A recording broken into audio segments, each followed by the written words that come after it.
विमलांगम सीता समारोपित वाम भागम पाणो महाशायक चारुचापम नमामि रामं रघुवंशनाथं यत्र यत्र रघुनाथ कीर्तनं तत्र तत्र कृतमस्तकाञ्जलिं बाष्पवारि परिपूर्णलोचनं मारुतिं नमत राक्षसान्तकम् गोविंद मेरी यह प्रार्थना है भूलूं न मैं नाम कभी तुम्हारा निष्काम हो के दिन रात गाऊं गोविंद दामोदर माधवेति देहांत काले मम सामने हो बंसी बजाते मन को लुभाते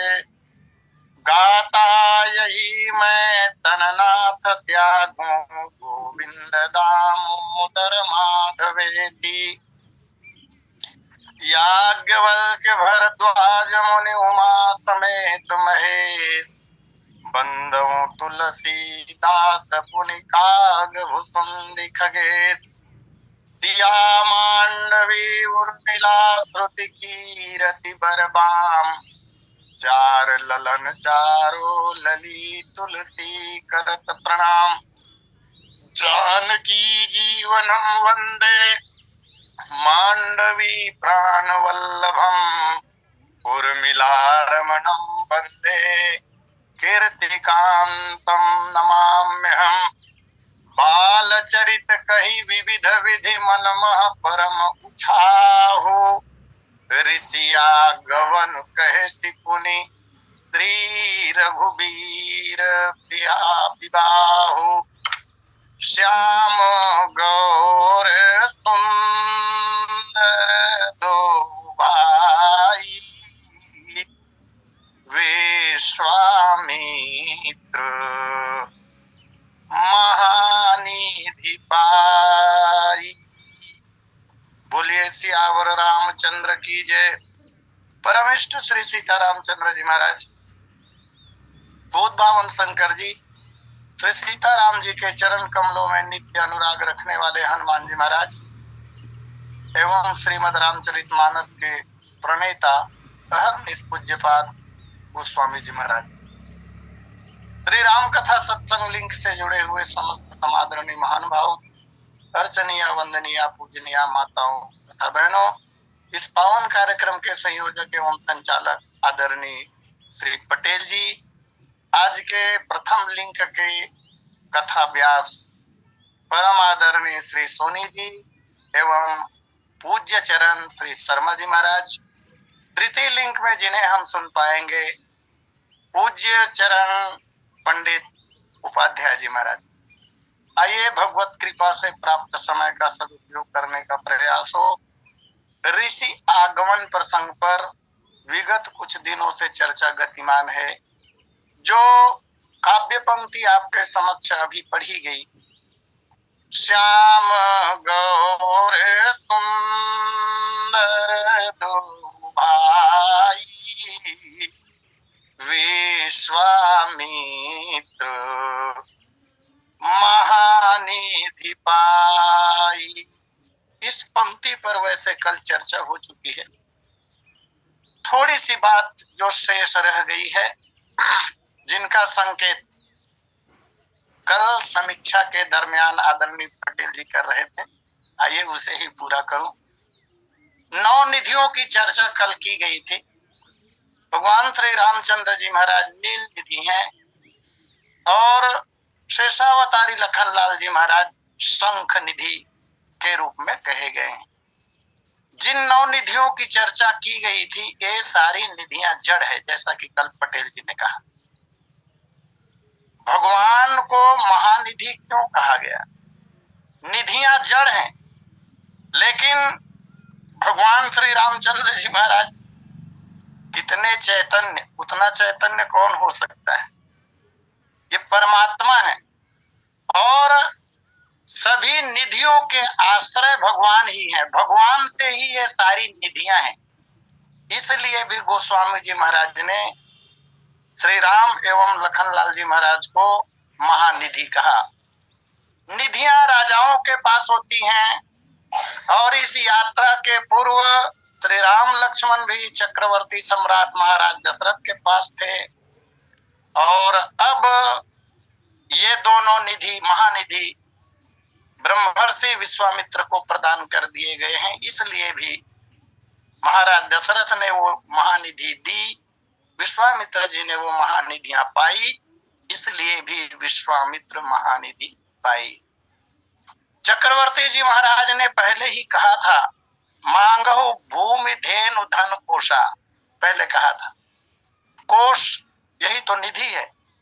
कोश मांगने की बात कही थी महाराज ने, यद्यपि पहले देने के लिए तैयार नहीं थे, परंतु कुलगुरु वशिष्ठ जी के समझाने के पश्चात अपने वचन को सत्य करते हुए महाराज ने सौंपे भूप, महाराज ने वो निधियां सौंप दी थी विश्वामित्र जी महाराज को, इसलिए भी विश्वामित्र महानिधि पाई। और चूंकि विश्वामित्र जी महाराज ब्रह्मर्षि हैं, ब्रह्म तत्व के जानकार ऋषि हैं और ऋषियों का परम धन भगवान ही तो होते हैं। जिस परमात्मा को प्राप्त करने के लिए विश्वरथ के रूप में विराजित विश्वामित्र जी महाराज ने राजपाट का त्याग किया, सारी दुनिया छोड़ी, संसार छोड़ा, सिद्धाश्रम में आकर कठिन साधना की जिस परमात्मा को पाने के लिए, वो भगवान आज मिल गए उन्हें। इसलिए भी श्याम गौर सुंदर दो भाई विश्वामित्र महानिधि पाई। अयोध्या का राजमहल छोड़ चुके हैं, सिद्धाश्रम की यात्रा हो रही है भगवान की विश्वामित्र जी महाराज के साथ, और यात्रा का यह प्रथम दिवस है। अभी यात्रा का एक दिन पूरा हुआ नहीं है। अयोध्या से लेकर बक्सर में जहां पर सिद्धाश्रम है, उसकी दूरी 64 कोस की कही जाती है। और पिछली कथा में मैंने निवेदन किया था कि विश्वामित्र जी महाराज जब अपने आश्रम से चले थे सिद्धाश्रम से अवध के लिए, वैसे मानस जी में तो ये लिखा है कि जात लाग नहीं बार, और मानस मनीषी लोग इसका अर्थ यह करते भी हैं, एक दिन का भी समय नहीं लगा मानस जी के अनुसार।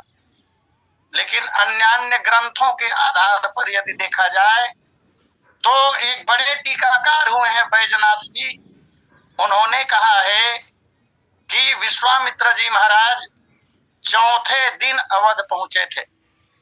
आश्विन कृष्ण षष्ठी को सिद्धाश्रम से महाराज रवाना हुए थे और 3 दिन के पश्चात चौथे दिवस अर्थात नवमी के दिन अवध पहुंचे, और नवमी, दशमी, एकादशी 3 दिन विश्वामित्र जी महाराज अवध में रहे और द्वादशी को सिद्धाश्रम की यात्रा हो रही। यह चर्चा मार्ग की है। श्याम गौर सुंदर दो भाई विश्वामित्र महानिधि पाई। अभी प्रथम दिवस की यात्रा पूरी नहीं हुई है। वर्णन ऐसा प्राप्त होता है कि प्रथम दिवस की यात्रा में भगवान 6 कोस चले विश्वामित्र जी महाराज के साथ। प्रथम दिवस 6 कोस की यात्रा करने के बाद ही रात्रि का विश्राम उन्होंने किया है। मार्ग में ही विचार करते हुए जा रहे हैं विश्वामित्र जी महाराज, गोस्वामी जी महाराज के शब्दों में, प्रभु ब्रह्मण्य देव मैं जाना, मोहि नीति पिता तजेऊ भगवाना। विश्वामित्र जी महाराज मन ही मन विचार कर रहे हैं। मार्ग चलते हुए उन्होंने निश्चय किया कि आज मैं पूरी तरह से जान गया कि भगवान ब्रह्मण्य देव है। ब्रह्मण्य देव का तात्पर्य है तो ये भगवान ईश्वर, लेकिन ब्राह्मणों का दास अपने आप को समझते हैं। ब्राह्मणों की सेवा को अपना परम धर्म भगवान मानते हैं। अन्यथा क्या ईश्वर अपने ऐश्वर्य का त्याग करके मेरे साथ चलने के लिए सहमत होते? बिल्कुल भी नहीं। तो ये ब्रह्मण्य देव है, ब्राह्मणों की सेवा करना अपना परम धर्म मानते हैं। और भगवान अपने श्रीमुख से इस बात का उद्घोष तो कई बार करते हैं। सगुण उपासक परहित निरत नीति दृढ़ नेम, ते नर प्राण समान मम जिनके द्विज पद प्रेम। भगवान के अवतरण के प्रसंग में भी पहला शब्द यही रखा गया, विप्रधेनु सुर संत हित लीन मनुज अवतार। इसी के कारण भगवान अवतार लेते हैं। इसलिए भगवान जो है वो ब्रह्मण्य देव हैं, ब्रह्मणि साधु, अपने को ब्राह्मण का दास मानने वाला देवता यही तो है, इसलिए ब्रह्मण्य देव। और भगवान के संबंध में कहा भी गया है। श्री कृष्णचंद्र जी महाराज मंगलाचरण में आदरणीय सोनी जी और यही श्लोक तो बोल रहे थे, नमो ब्रह्मण्य देवाय गो ब्राह्मण हिताय च। गौ और ब्राह्मण का हित भगवान करते हैं। इसलिए मुझे आज पक्का विश्वास हो गया कि मेरे साथ जो चल रहे हैं ना, ये प्रभु ब्रह्मण्य देव मैं जाना, ये प्रभु है।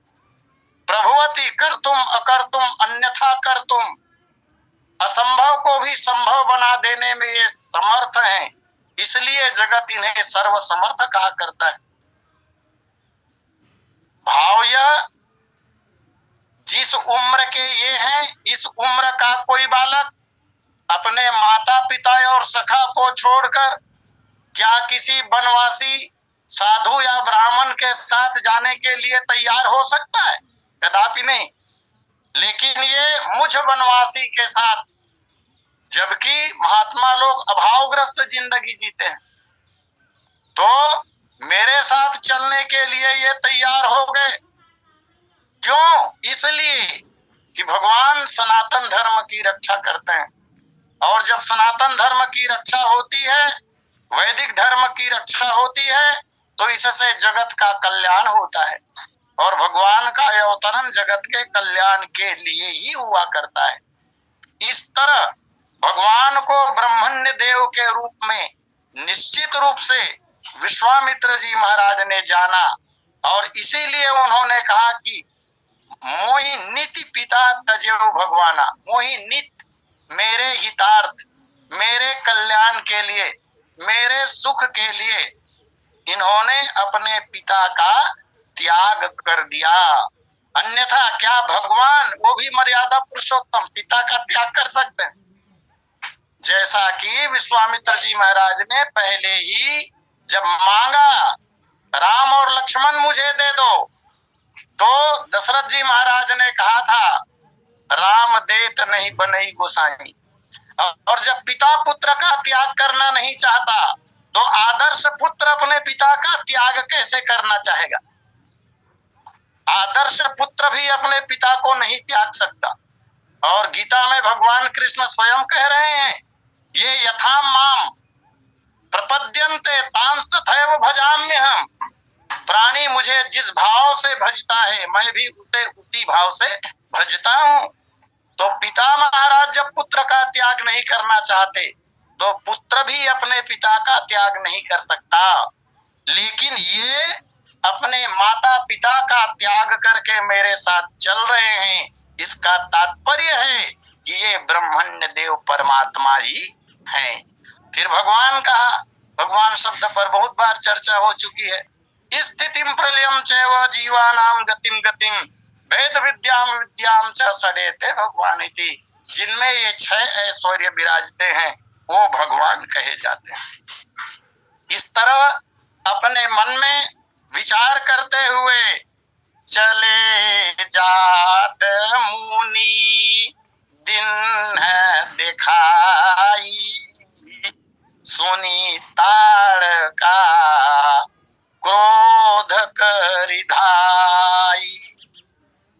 निवेदन करूं। 6 कोस चलने के बाद संध्या का जब समय आया, यद्यपि यह वर्णन मानस जी का नहीं है, लेकिन नाना पुराण निगमागम सम्मतम यद, इस न्याय के अनुसार रामचरितमानस का सबसे बड़ा प्रमाण वाल्मीकि रामायण को माना जाता है। अस्तु, वाल्मीकि रामायण में की कथा के अनुसार जब 6 कोस की यात्रा पूरी हो गई और तब विश्वामित्र जी महाराज ने भगवान राम से कहा, वैसे चलने का जो क्रम है, आगे आगे विश्वामित्र जी महाराज चल रहे हैं, विश्वामित्र जी के पीछे प्रभु राम चल रहे हैं और श्री राम के पीछे कुमार लक्ष्मण चल रहे हैं, धनुष और बाण धारण किए हुए हैं।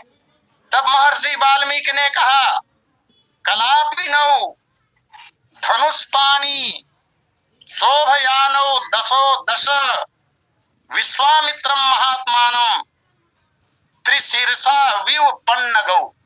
श्री राम और लक्ष्मण कैसे दिखाई दे रहे हैं? तो श्री राम और लक्ष्मण ऐसे दिखाई दे रहे हैं मानो विश्वामित्र जी महाराज के पीछे 3 सिर वाले 2 सर्प चल रहे हो। यही कहा वाल्मीकि महाराज ने, विश्वामित्र जी महाराज के पीछे मानो 3 सिर वाले 2 सर्प चल रहे हों। भगवान राम के एक हाथ में धनुष है, दूसरे हाथ में बाण है। तो हाथ में जो धनुष है, कंधे पर धनुष टंगा हुआ है, हाथ में बाण है, कभी कंधे पर रखते हैं कभी हाथ में, और कंधे से ऊंचा जब वो दिखता है, धनुष ही दिखेगा, बाण तो नहीं दिखेगा, एक सिर उसे कहा गया। और पीछे जो तरकस टंगा हुआ है, यही मानो उस सर्प के दूसरे सिर हैं। और भगवान का उठा हुआ जो मस्तक, इस तरह 3 सिर वाले 2 सर्प पीछे पीछे चल रहे हो। अयोध्या से, जैसा कि मैंने कहा, 1.5 योजन की दूरी तय कर लिए, सरयू मैया का दक्षिण तट आया और वहां पर विश्वामित्र जी महाराज ने श्री राम से कहा कि श्री राम आचमन कर लो। और राम जी ने, कुमार लक्ष्मण ने आचमन किया। आचमन करने के पश्चात अब विश्वामित्र जी महाराज ने कहा, मंत्र ग्रामम गृहाणत्वम बलामति बलाम तथा, हे वत्स, मैं तुम्हें बला और अतिबला नाम की विद्या सिखाना चाहता हूँ। बला और अतिबला नाम की 2 विद्याएं यात्रा के प्रथम दिवस ही सरयू के दक्षिण तट पर विश्वामित्र जी महाराज ने राम और लक्ष्मण को प्रदान किया। विश्वामित्र जी महाराज कह रहे हैं, राम, इस विद्या को जान लेने के पश्चात न श्रमो न ज्वरो वातेन रूपसा विपर्ययः। हे पुत्र, इस विद्या को जान लेने के बाद तुम्हें कभी भी थकावट नहीं लगेगी, न ज्वरो, किसी प्रकार का रोग नहीं होगा, और चिंताजनक किसी भी प्रकार का कोई कष्ट तुम्हें नहीं होगा। तुम्हारे स्वरूप में किसी भी प्रकार का विकार या परिवर्तन नहीं होगा, और संसार में चाहे साहस में हो, बल में हो, विद्या में हो, तुम्हारा मुकाबला कोई नहीं कर सकता। ये बला और अति बला विद्या। आगे विश्वामित्र जी महाराज ने कहा, पुत्र, सोते समय अथवा असावधानी की अवस्था में भी संसार का कोई बड़ा से बड़ा राक्षस भी तुम्हारे ऊपर आक्रमण नहीं कर सकेगा। ये बला और अतिबला नाम की विद्या तुम्हारी रक्षा करेगा। तुम्हें भूख और प्यास नहीं लगेगी। इस भूतल पर बाहुबल में, भुजा की ताकत में तुम्हारे समान कोई भी नहीं होगा।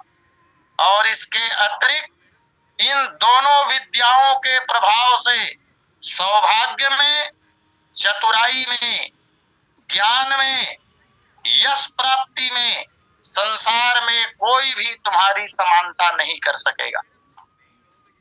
ऐसा समझाकर गुरुजी ने बला और अति बला विद्याएं प्रदान की। रात्रि का विश्राम सरयू मैया के दक्षिण तट पर ही हुआ। दूसरे दिन प्रातः काल ब्रह्म वेला में श्री राम और कुमार लक्ष्मण जागे।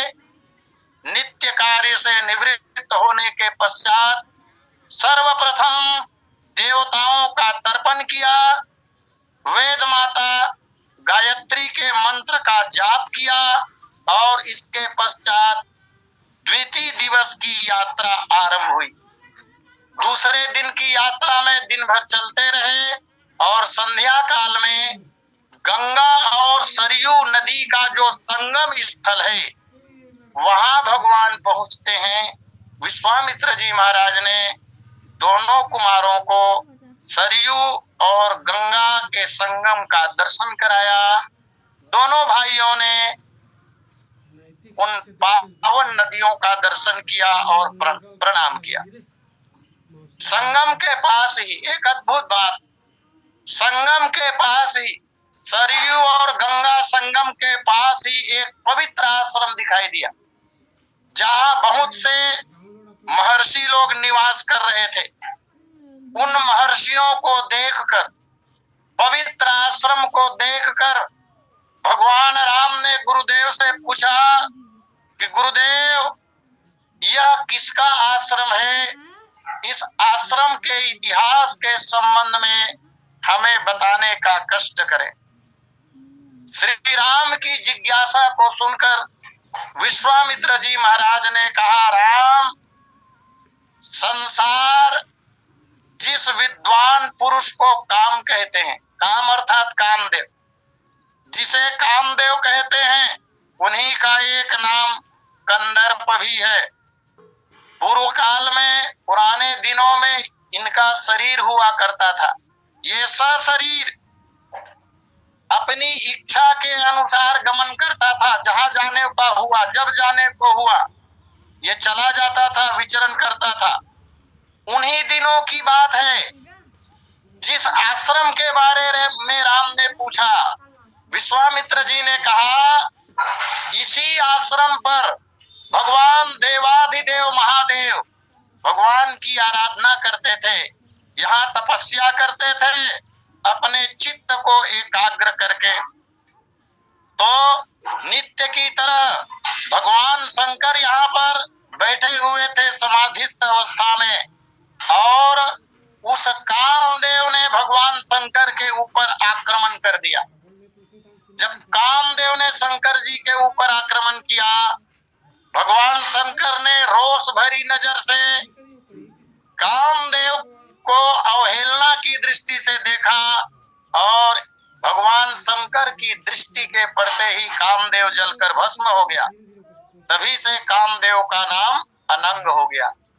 तो जिस आश्रम के बारे में पूछ रहे हो राम, यह आश्रम भगवान महादेव की तपह स्थली है। और जहां पर काम ने शरीर छोड़ा, कामदेव का शरीर जहां पर जला, उसी स्थान का नाम अंग देश पड़ा। और हम लोग ग्रंथों में अंग देश के बारे में पढ़ते ही हैं। ये अंग देश वही है जहां पर कामदेव का शरीर भस्म हुआ था। तो ये महादेव जी का आश्रम है। फिर वह रात्रि विश्वामित्र जी महाराज के साथ भगवान ने उसी आश्रम में बिताया। इस तरह 2 दिन और 2 रात पूरे हो गए। तीसरे दिन प्रातः गंगा जी को पार करना था। महात्माओं ने नौका मंगाई और नौका में सवार होकर विश्वामित्र जी महाराज के साथ श्री राम लक्ष्मण गंगा जी को पार करने लगे। यहाँ एक अद्भुत घटना घट गई। जब भगवान गंगा जी को पार कर रहे थे और मध्य धारा में जब नाव पहुंची, तब भगवान राम को कुछ स्वर सुनाई पड़े। आवाज ऐसी आ रही थी मानो पानी से पानी टकरा रहा हो। जल की बड़ी धारा एक दूसरी बड़ी धारा से टकरा रही हो, उससे निकलने वाली जो आवाज होती है वो श्री राम ने सुनी। आश्चर्य हुआ भगवान को लीला की दृष्टि से। और तब गुरु जी से पूछा, गुरुदेव यहाँ पर मध्य धारा में देवसरी की मैं कुछ आवाजें सुन रहा हूँ, यह क्या है? कृपया बतलाने का कष्ट करें। और तब नाव में बैठे बैठे ही विश्वामित्र जी महाराज ने वो सारी बातें श्री राम को सुनाई। कैलाश पर्वते राम मनसा निर्मितम परम ब्रह्मणा नर शार्दूल तेनेदम मानसम सरः। विश्वामित्र जी ने कहा, हे नर श्रेष्ठ राम, कैलाश पर्वत पर एक सुंदर सरोवर है। उसे ब्रह्मा जी ने अपने मानसिक संकल्प से प्रकट किया है। मन के द्वारा प्रकट होने के कारण उस उत्तम सरोवर को मानस कहा जाता है। दूसरे शब्दों में मान सरोवर जिसे कहते हैं, ये ब्रह्मा जी के मन से उत्पन्न हुआ सरोवर है। और उस सरोवर से एक नदी निकली है और वह नदी अयोध्या के निकट से होकर बहती है, सट कर बहती है। तो ब्रह्म सर से निकलने के कारण उसी नदी का नाम सरयू पड़ा है राम। और सरयू की धारा गंगा जी में यहीं पर मिलती है। इसलिए दोनों नदियों की धाराएं जब मिलती हैं अथवा सरयू गंगा जी से जब मिलती हैं तो उसी की आवाज तुम सुन पा रहे हो। इस तरह उसका इतिहास विश्वामित्र जी महाराज ने श्री राम को बताया। और उसके पश्चात जब गंगा नदी को भगवान ने तृतीय दिवस पार किया, तब क्या देखा? गंगा पार होते ही भगवान ने एक दुर्गम वन को देखा। और जो पंक्ति अभी पढ़ी गई थी उसका संबंध यहीं से है। चले जात मुनि दिन दिखाई, सुनी ताड़का क्रोध करिधाई। जब गंगा जी को पार किया तब श्री राम ने एक दुर्गम वन को देखा, भयंकर वन। वह वन ऐसा था जहां मनुष्यों के आने जाने का कोई चिन्ह दिखाई नहीं पड़ता था। इसका तात्पर्य यह हुआ कि लंबे समय से उस वन में मनुष्यों का आना जाना बंद था। और वह जंगल बड़े बड़े हिंसक जंतुओं से भरा हुआ था। उस जंगल को देखकर श्री राम ने वन के संबंध में विश्वामित्र जी महाराज से पूछा, भगवान यह भयंकर वन क्या है? इसके संबंध में मुझे निर्देश करने की कृपा करे भगवान। और तब महातेजस्वी महामुनि विश्वामित्र ने श्री राम से कहा, वत्स, हे ककुस्थ नंदन, यह भयंकर वन पहले जिसके अधिकार में रहा है उसके संबंध में पहले सुनो। पहले जमाने में, पुराने दिनों में यह दो समृद्धिशाली जनपद हुआ करता था। एक का नाम मलद और दूसरे का नाम करुष था। ये धन धान्य से भरे हुए दो जनपद थे। इसका निर्माण देवताओं ने किया था और देवताओं के द्वारा निर्मित सदा धन धान्य से परिपूर्ण ये जनपद थी। एक बार ऐसा हुआ, वृत्रासुर के साथ देवराज इंद्र का युद्ध हुआ। ये बहुत प्रसिद्ध कथा है पुराणों की, सब लोग जानते हैं। देवराज इंद्र और वृत्रासुर का युद्ध। वृत्रासुर के साथ जब देवराज इंद्र ने युद्ध किया तो युद्ध तो जीता देवराज इंद्र ने, यह बात सत्य है। लेकिन इतने थक गए थे, वृत्रासुर के साथ लड़ते लड़ते देवराज इंद्र की दशा बहुत खराब हो गई थी। और युद्ध के अंत में देवराज इंद्र ने मल का विसर्जन किया था। वहां पर विकार आ गया था देवराज इंद्र में। महर्षि वाल्मीकि रामायण में कथा आती है। और तब देवताओं ने गंगा जल मंगाकर कलश से देवराज इंद्र को स्नान किया था, उनके मल का विकार दूर किया था। देवराज इंद्र प्रसन्न हुए थे और उस स्थान को वरदान दिया था देवराज इंद्र ने कि यहाँ पर मुझे शुद्धता की प्राप्ति हुई है, इसलिए ये दोनों जनपद अत्यंत वैभवशाली और धन धान्य से परिपूर्ण स्थान हो जाएंगे। तदनुसार वह स्थान वैसा ही हुआ। कालांतर में बहुत दिन बीत जाने के बाद उस स्थान पर एक यक्षिणी का आगमन हुआ। एक यक्षिणी आई। उस यक्षिणी की भुजाओं में 1000 हाथी का बल भरा हुआ था। वह वहां रहने लगी, आतंक मचाने लगी और वहां रहने वाले लोगों को पकड़ पकड़ कर खाने लगी। ब्राह्मणों को खाया, भजन पूजा पाठ करने वाले लोगों को खाया। सारी आबादी उसके खा जाने के कारण छीन हो गई।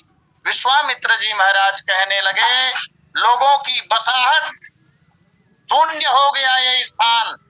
और तब यह स्थान महावन के रूप में परिवर्तित हो गया। राम, उस 1000 हाथी के बल वाली यक्षिणी का नाम ही ताड़का है। जब से ताड़का यहाँ रहने लगी है तब से ये महावन हो गया है। राम, वह बहुत दुराचारणी है। इस तरह ताड़का के संबंध में जब गुरुदेव इतिहास बताने लगे, उसी समय ताड़का वहां आई, उस मार्ग में आई। क्योंकि जिस बिंदु पर अभी विश्वामित्र जी महाराज के साथ राम लक्ष्मण हैं, वहां से 6 कोस की परिधि में ही मार्ग रोक कर वह रहती थी और ये प्रयास करती थी कि उस परिधि में कोई भी जंतु यदि आ जाए तो उसे वह खा लिया करती थी।